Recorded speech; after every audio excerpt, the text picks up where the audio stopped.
بنائی گئی ہے.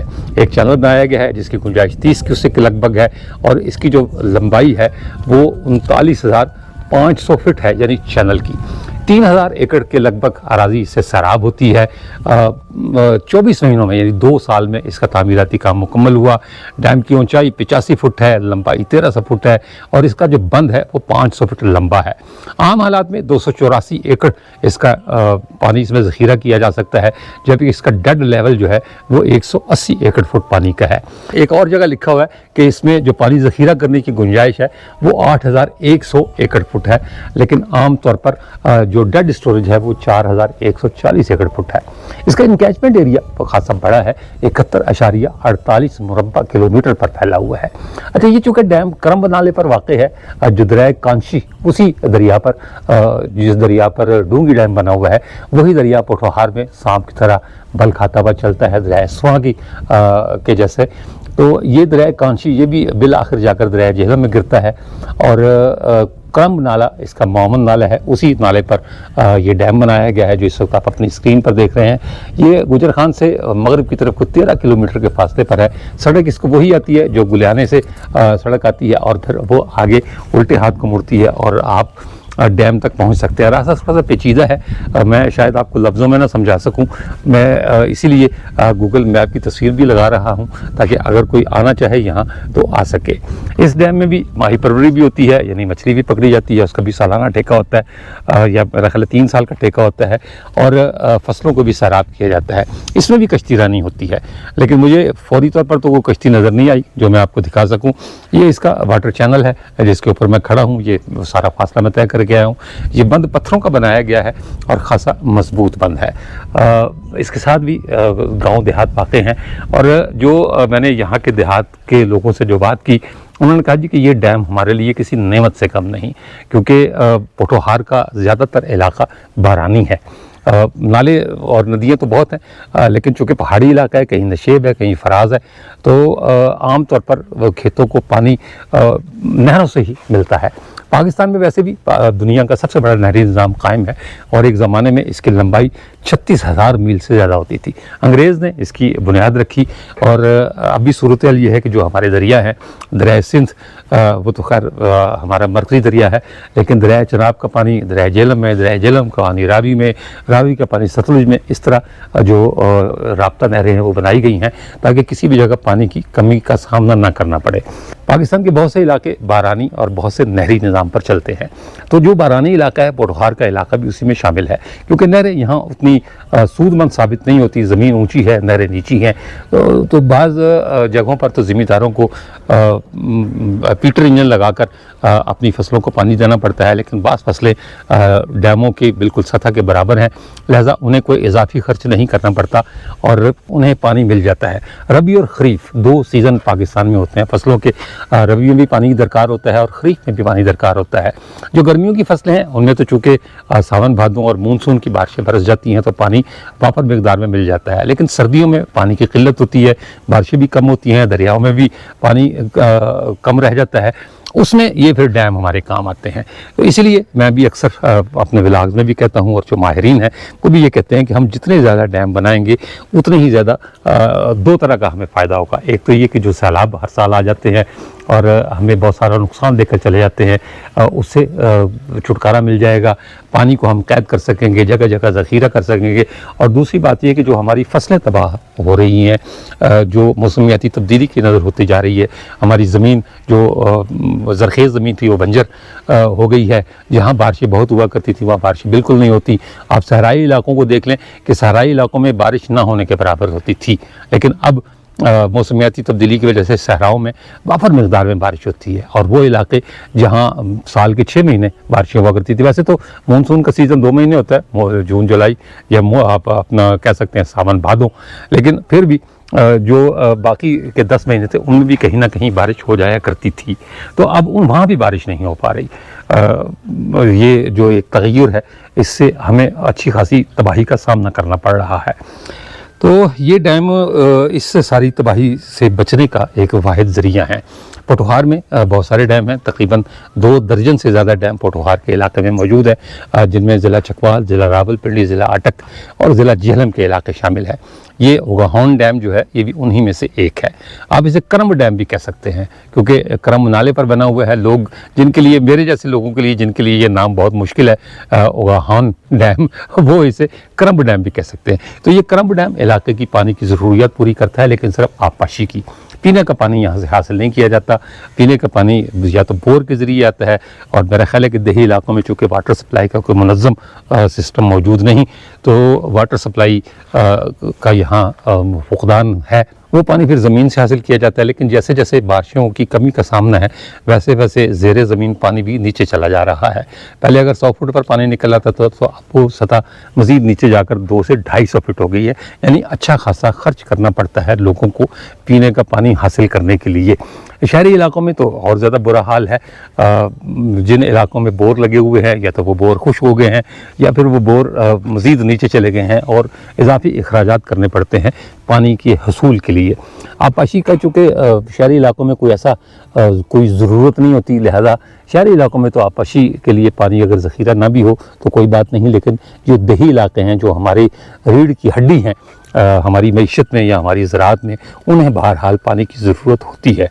تو یہ ڈیم کرم ڈیم کہہ لیں یا اوگاہون ڈیم کہہ لیں, یہ ہمارے لیے واقعی کسی نعمت سے کم نہیں. اللہ کا شکر ہے کہ ہمارے ہاں پانی ہے, لیکن ہمیں صرف ان کے ذخیرہ کرنے کی جگہوں کی کمی تھی, اور وہ یہ کمی یہ ڈیم پوری کر رہے ہیں, چھوٹے پیمانے پر ہی صحیح, لیکن بہرحال اب ہم اس قابل ہیں کہ اپنی ضروریات کے مطابق تھوڑا بہت پانی ذخیرہ کر سکے. آئیے میں کچھ حصے آپ کو دکھاتا ہوں. یہاں ایسا کوئی انفراسٹرکچر نہیں ہے جس کی میں آپ کو سیر کرواؤں, کوئی ایسا دلکش اسپل وے نہیں ہے جو میں آپ کو دکھاؤں, لیکن میں آپ کو اس کے بند پر لے چلتا ہوں. دور تک پھیلا ہوا ہے, اچھا خاصا طویل بند بنایا گیا ہے. ادھر سے پانی آتا ہے, یہ جو راستہ میں آپ کو دکھا رہا ہوں کرم نالہ یہیں کہیں آ کر اس سے ملتا ہے. میرے لیے ممکن ہوتا تو میں آپ کو وہ جگہ بھی دکھاتا جہاں سے کرم نالہ آ کر اس ڈیم میں گرتا ہے, لیکن اتنا فاصلہ طے کرنا شاید میرے لیے ممکن نہ ہو. گزارا کریں اسی فوٹیج پر جو میرے ہاتھ میں کیمرہ ہے اس پر, اور ڈرون فوٹیج پر. تو بند کچی سڑک بنی ہوئی ہے, اس کے اوپر ایسا بھی نہیں ہے کہ جیسے منگلا اور تربیلا کی جو اسپل ویز ہیں یا بند ہیں ان پر پختہ سڑکیں بنائی گئی ہیں. تو یہاں پختہ سڑک نہیں ہے, اس کا کوئی کنسپٹ نہیں ہے. یہ وہ کچی سڑک ہے جو پورے بند کو گھیرے میں لیے ہوئے ہے, یعنی جو بند پتھروں سے بنایا گیا ہے. اسے بنانے کے لیے کچھ تھوڑی سی محنت لگی ہے, زمین بھی خریدی گئی اور اچھی خاصی کھدائی بھی کرنی پڑی, پھر پتھروں سے اس کا بند بھی بنایا گیا. یہ بند کا ایک نظارہ, کچا بند. یہ میرے ساتھی امین راجپوت صاحب, محمد علی راولپنڈی سے آئے ہوئے ہیں, ساتھ ہمارا چھوٹا ولاگر محمد اصغر مراد, یہ تینوں حضرات میرے ساتھ ہیں. اس کڑکتی دھوپ میں اکیلا نہیں ہوں دھوپ میں جلنے کے لیے. اور مزے کی بات یہ کہ یہ دور دور تک آپ دیکھ سکتے ہیں کہ یہاں کوئی سایہ بھی نہیں ہے. ہم نے کوشش کی کہ کوئی درخت ایسا مل جائے جس کے نیچے موٹر سائیکل کھڑی کر لیں یا تھوڑی دیر سانس لے لیں. تو محمد علی چونکہ اسی علاقے کے رہنے والے ہیں تو انہوں نے کہا جی کہ یہاں سائے والے درخت کی کوئی سہولت دستیاب نہیں, لہذا آپ کو اسی دھوپ میں گزارا کرنا پڑے گا. یہ جناب ڈرون فلائی کر رہا ہے, آج ذمہ داری امین صاحب کی ہے ڈرون اڑانے کی, لہذا وہ یہی ذمہ داری پوری کر رہے ہیں. لے جی میں محمد علی کو بلا رہا ہوں کہ کم اور کچھ نہیں تو کم از کم مجھے اس ڈیم کا صحیح نام تو بتائیں. یہ جناب محمد علی راولپنڈی سے ماشاءاللہ محمد اصغر مراد کے ساتھ میرے ساتھ آئے ہوئے ہیں. محمد علی یہ ڈیم کا صحیح نام کیا ہے؟ اس ڈیم کا سر صحیح نام ہے اوگاہون ڈیم. اوگاہون ڈیم جی. اچھا, الف واو گاف الف گا واو پھر واو پھر نون. اچھا, اوگاہون ڈیم. صحیح. تو یہ کسی گاؤں کا نام ہے؟ جی یہ گاؤں کا نام ہے سر. یہ بالکل اسی ڈیم سے جہاں سے ہم جس گاؤں سے ابھی ہم آئے ہیں گزر کے, اسی گاؤں کا نام اوگاہون گاؤں جو ولیج ہے. اچھا, اصل میں وہ ولیج ہے. صحیح. اور یہ جو چھوٹی سی نہر بنی ہوئی ہے یہ کہاں جاتی ہے؟ یہ جو چھوٹی نہر ہے سر, اس میں جو ہے نا گلیانہ کے کئی گاؤں اس سے فائدہ اٹھاتے ہیں. اچھا. اور تحصیل گجر خان کے ان گاؤں کے لیے یہ ایک بہت بڑی نعمت ہے. صحیح. اللہ تعالیٰ کی. صحیح. تو جس سے جناب جب سردیوں میں بارشیں نہیں ہوتی تو اس سے یہ جو علاقہ ہے پانی سے سیراب ہوتا ہے. صحیح. لوگوں کی فصلیں بہترین ہوتی ہیں, اور وہ خشک سالی کا دور ابھی جیسے